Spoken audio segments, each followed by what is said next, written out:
On se retrouve donc pour cette revue de presse de l'économie.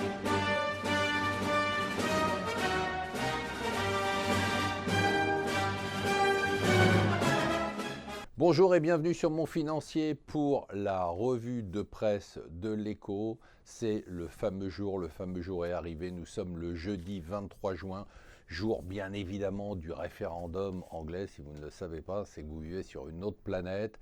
Et alors c'est très étonnant, ne me demandez pas pourquoi. Il y a 10 jours, les marchés étaient en pleine panique. Ils disaient ça y est, le Brexit a gagné. Et puis pourquoi aujourd'hui, et depuis 3 jours, depuis le début de la semaine, les marchés ont décidé, ça y est, c'est fait, que le IN avait gagné, pas la peine d'attendre les résultats, la livre sterling s'est envolée, les indices boursiers sont au plus haut, et tout le monde est totalement rassuré. Alors c'est assez mystérieux, soit ils ont des données que nous n'avons pas, soit effectivement les derniers sondages que nous n'avons pas étaient vraiment en faveur du IN. En tout cas, les marchés ne se posent plus aucune question sur l'issue du vote, ça sera le IN. Du coup, nous on fait comme eux, hein. On s'intéresse au reste du monde. Le reste du monde, c'est un rapport passionnant qu'a sorti le FMI. Vous savez que ça fait des semaines qu'on se pose des questions pour savoir où en est l'économie américaine. C'est vrai que c'est compliqué et si on écoute Janet Yellen, on ne sait pas du tout de quoi il en retourne. Le FMI a sorti un papier dans lequel il se mouille vraiment et il nous donne un état de l'économie américaine qui est assez intéressant, qui dit, oubliez la récession, hein.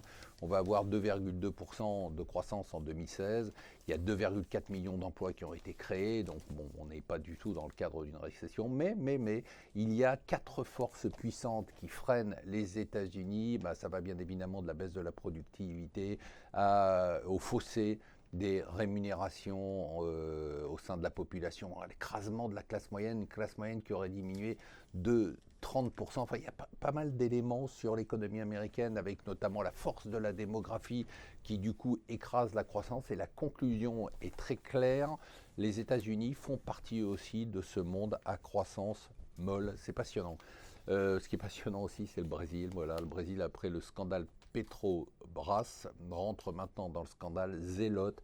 Zelote, c'est un scandale de 70 entreprises qui auraient bénéficié d'évasion fiscale pour 5,5 milliards de dollars en donnant des pots de vin à des membres de l'administration brésilienne pour qu'ils ferment les yeux sur le fait qu'ils ne payent pas d'impôts. Trump essaye de se relancer dans la campagne.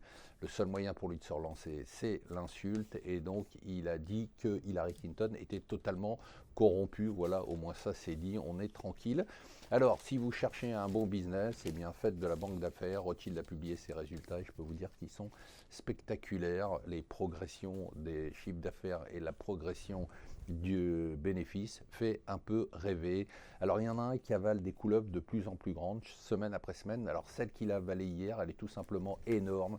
Valls est en train de suivre la voie de Fillon, c'est-à-dire que malgré tout, il avale toutes les couleuvres, malgré son air décidé. Alors là, il a dû accepter cette manifestation qui était interdite, autorisée, enfin on n'y comprend rien. Finalement, elle a lieu et lui, il va rester jusqu'au bout et ça, c'est tout simplement honteux.